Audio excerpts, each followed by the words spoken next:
The prairie was burning gold under the last slant of evening sun. The grass dry and brittle as though it would crumble to dust if touched, and into this desolate, endless silence stumbled a woman wrapped only in a torn sheet, streaked with dirt and blood, her hair tangled like brambles, her breaths ragged as though each one was a plea for survival itself. She looked half ghost, half wild creature, but her eyes were alive, desperate. And when she saw the rancher on horseback, she froze, clutching the cloth tighter against her battered body, whispering words that trembled on the edge of breaking. "Please, don't take the cloth off." And though the wind almost swallowed her voice, the rancher heard, his weathered face tightening with something between suspicion and pity, his horse stamping the ground impatiently, while behind them, the vast plains stretched unbroken to the horizon. He dismounted slowly, his boots crunching against the dry soil, his hand hovering near the revolver at his belt, not because he saw her as a threat, but because everything about her rival screamed that trouble was following close behind. And yet it wasn't the threat of men he feared, but the mystery of what she carried, hidden beneath that blood-stained wrap, because when he stepped closer, he noticed her trembling wasn't just from the cold dusk air, but from some deeper, unseen terror. And her plea not to take the cloth away wasn't the voice of modesty or shame, but of someone guarding a secret too dark for the world to see. He said nothing at first, only studied her with the cautious patience of a man who had seen too many lies and confessions in his lifetime, and she swayed as though she might collapse at his feet. So he reached out, gently steadying her shoulder, feeling the fragile bones beneath skin that bore scratches like claw marks. And as he touched her, she flinched, clutching the cloth tighter, her eyes wide as if expecting violence. But he kept his voice low, gravelly yet calm. "No one's gonna hurt you out here." And she shook her head violently, whispering again, "You don't understand. You can't. You mustn't see." And the rancher, hardened by years of silence and solitude, felt something stir in him he hadn't in decades, a sense that fate had set something unnatural on his path. Still, he did what any man of his kind would do. He led her to the fence where his horse waited, offering the canteen tied to the saddle. But even as she drank with shaking hands, spilling water down her chin and onto the stained sheet, his eyes never left that makeshift garment, because the way she held it wasn't of someone hiding nakedness, but of someone clutching the last barrier between herself and damnation. And when the setting sun bled red across the horizon, he made the choice, steady fingers reaching for the cloth despite her whispered beg, despite her tears. And when the rancher pulled the fabric away enough to see, he didn't find what he expected. No wound, no mark of ordinary cruelty, but something that made him step back, his calloused hands trembling as though he had just touched the edge of a nightmare. Because inscribed across her flesh, burned into her skin like brands of fire, were symbols no man of the plains had ever seen, curling and jagged like the handwriting of hell itself. And in that moment the rancher shook, not from fear of her, but from the realization that whatever had carved those marks into her had power beyond bullets or steel.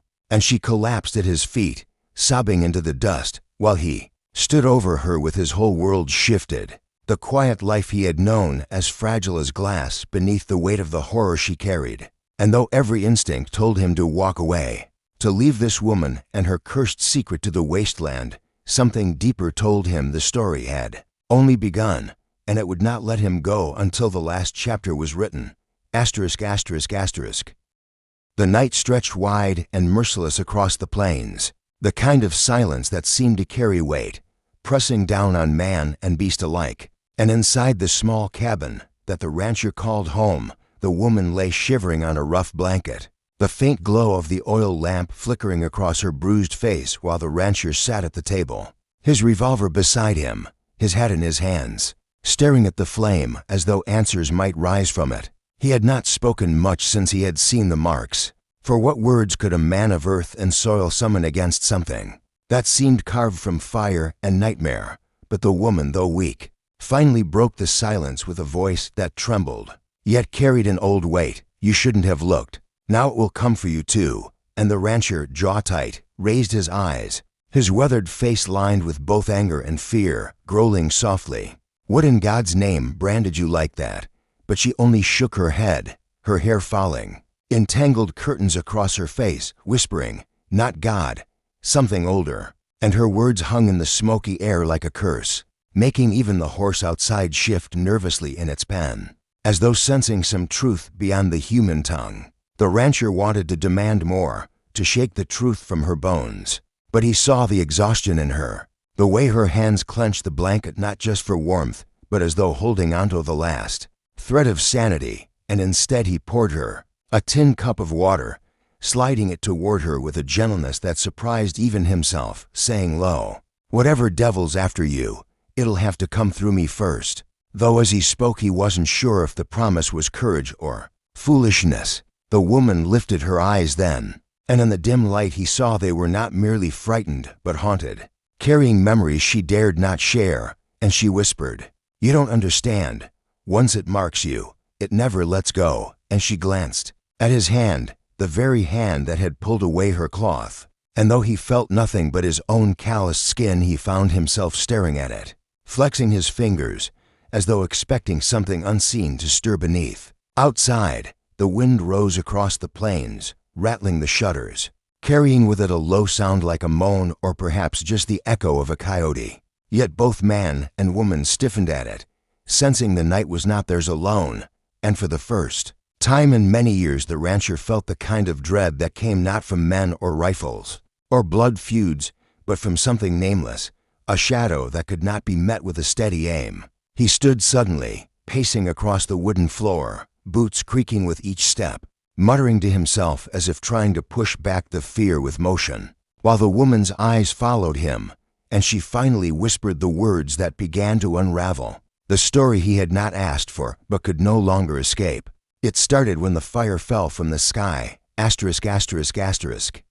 The fire in the sky she had whispered about still echoed in the rancher's head as dawn broke gray and thin across the horizon, and though the world outside looked calm, just another day in the vast and endless prairie, the man could not shake the feeling that something unseen had shifted in the soil itself, that the land he had worked and trusted all his life was no longer his, but claimed by whatever force had branded her. She slept fitfully on the cot, muttering in her dreams, her body twisting beneath the blanket as though the memories clawed at her even in sleep. And the rancher, who had faced droughts, rustlers, and death itself without trembling, found his hands shaking slightly as he rolled himself a cigarette and stepped outside, the smoke curling into the still air where no birds sang, and even the horse kept its ears pinned back, restless, as if the very morning carried a warning. And then, in that silence, came the sound, low and distant, like thunder muffled beneath the earth, and the rancher stiffened, his eyes scanning the horizon, but there was no storm, no clouds, only the endless sweep of land. Yet the sound came again, deeper, closer, and he swore he felt it in his boots as though the ground itself had a heartbeat. When he went back inside, the woman was already sitting upright, her eyes wide, her voice barely more than a rasp. "It's coming. It never forgets where its mark has been."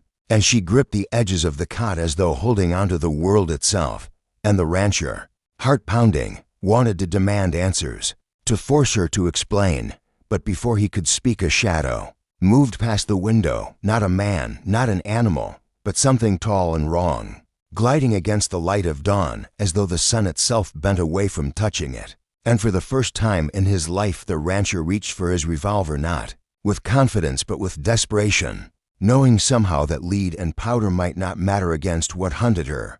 Yet he could not stand unarmed. He whispered, "Stay here," though he knew she wouldn't, and pushed the door open slow, the hinges groaning as though reluctant to expose him to the outside world.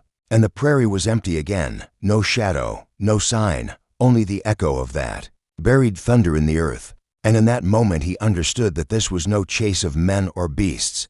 This was a haunting, and the marks on her skin were not just scars, but a beacon, a call. And now by seeing them, by touching them, he had become part of the story, bound to whatever came next. And as the wind rose with the strange scent of ash and iron, he thought, for the first time, that perhaps neither of them would live to see another sunrise.